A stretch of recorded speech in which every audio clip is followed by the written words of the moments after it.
Hello friends, welcome to flavouries and delicacies. இன்றைக்கி நாம் செய்ய போகிறது ஒரு ரெசிபி பார்த்திங்கன்னா, இது ஜஸ்ட்டு நம்ம செஞ்சு ஸ்டோர் பண்ணுற ஒரு விஷயம். இஞ்சியும் பூண்டு இருக்குது. அப்போ உங்களுக்கே புரிஞ்சிருக்கும். இது இஞ்சி பூண்டு விழுதுங்க. ஒரு மாதம் வரைக்கும் நம்ம ஸ்டோர், அதுக்கு மேலே போனீங்கன்னா அந்த கலரும் டல்லாகிடும், அந்த டேஸ்ட்டு கூட குறைஞ்சிரும். ஸோ ஒரு மாதத்துக்கு உண்டான இஞ்சி பூண்டு இது இப்போ நம்ம டே டு டே சமையலுக்கெல்லாம் யூஸ் பண்ணுற ஒரு விஷயம் தான் இஞ்சி பூண்டு. கண்டிப்பாக அது நமக்கு தேவை. அப்பப்போ அரைச்சிட்டு இருக்க முடியாது. ஸோ இது பார்த்திங்கன்னா, இது பூண்டும் சரி இஞ்சியும் சரி நல்லா க்ளீன் பண்ணி ஃபஸ்ட் நல்லா கழுகி அந்த தோலெல்லாம் சுத்தமாக எடுத்துடணுங்க. எடுத்து நல்லா ட்ரை பண்ணி வச்சுருக்கணும். இன்னொரு விஷயம் என்னன்னு பார்த்திங்கன்னா, பூண்டு இஞ்சியை விட கொஞ்சம் ஜாஸ்தி இருக்கணும். அப்போ தான் அந்த இஞ்சி பூண்டு நல்லாயிருக்கும். இப்போது இது பார்த்திங்கன்னா ஒரு 150 பூன் இஞ்சி இருந்ததுன்னா இது ஒரு 200, கொஞ்சம் ஜாஸ்தி, அவ்வளோதான் அளவு இவ்வளோதாங்க. இப்போ இது அரைக்கணும். அரைக்கிறதுக்கு தேவை ப்ரிசர்வேட்டிவ்ஸ் மாதிரி நம்ம வேறு எதுவும் சேர்ப்போம். ஒரு மாதமெல்லாம் வைக்க ஃப்ரிட்ஜுக்குள்ளே வச்சா கொஞ்சம் ஏதாவது நான் ப்ரிசர்வேட்டிவ் பதிலாக நம்ம வேறு சேர்த்துக்கணும். ஆயில், கொஞ்சம் மஞ்சப்பொடி, உப்பு இதெல்லாம் சேர்த்துட்டோம்னா நல்ல பர்ஃபெக்டான இஞ்சி பூண்டு விழுது நமக்கு செய்ய முடியும். ஸோ ஃபஸ்ட்டு நம்ம பார்த்திங்கன்னா இந்த மிக்ஸி ஜாரில் இஞ்சி போட்டு ஒரு ஓட்டு ஓட்டி எடுத்துக்கலாங்க.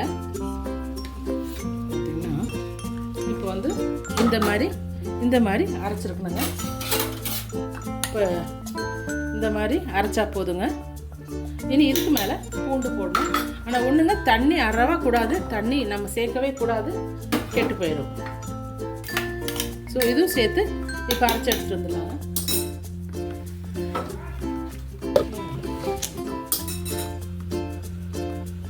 பார்த்தீங்கன்னா இது அரைச்சிட்டு வந்துச்சுங்க. இதுதான் இருக்குது.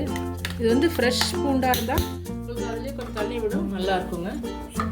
ஃப்ரிட்ஜில் வச்சு அதுக்கப்புறம் ஒரு 2-3 நாள் பொறுத்து இதெல்லாம் எடுத்தால் ட்ரை ஆகிடும். இப்போ இதுக்கு பார்த்திங்கன்னா எண்ணெய் ஒரு 2 டீஸ்பூன் எண்ணெய்,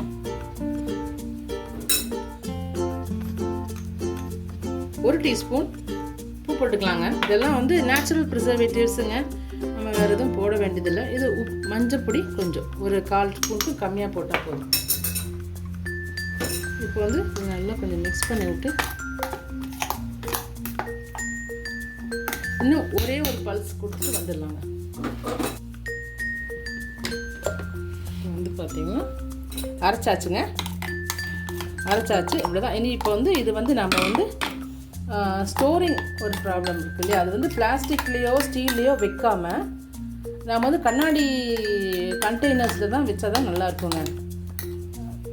அது அந்த கண்டெய்னர்ஸ் கூட நல்லா சுத்தமாக கழுகி நல்லா ட்ரை ஆகி கொஞ்சம் கூட தண்ணி எல்லாம் இல்லாமல், ஈரமே இல்லாமல் அதில் தான் போட்டு வைக்கணும். அதுவும் ஃப்ரீசரில் வைக்கக்கூடாது, ஃப்ரிட்ஜில் தான் வைக்கணும்.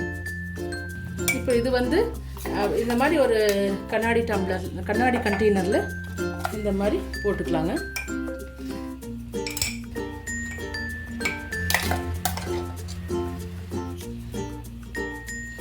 இது பார்த்திங்கன்னா எப்படி இருந்தாலும் குறைஞ்சது ஒரு மாதம் 1 மாதம் அதிகமாக யூஸ் பண்ணுறவங்களா இருந்தால் 1 மாதம் வருங்க.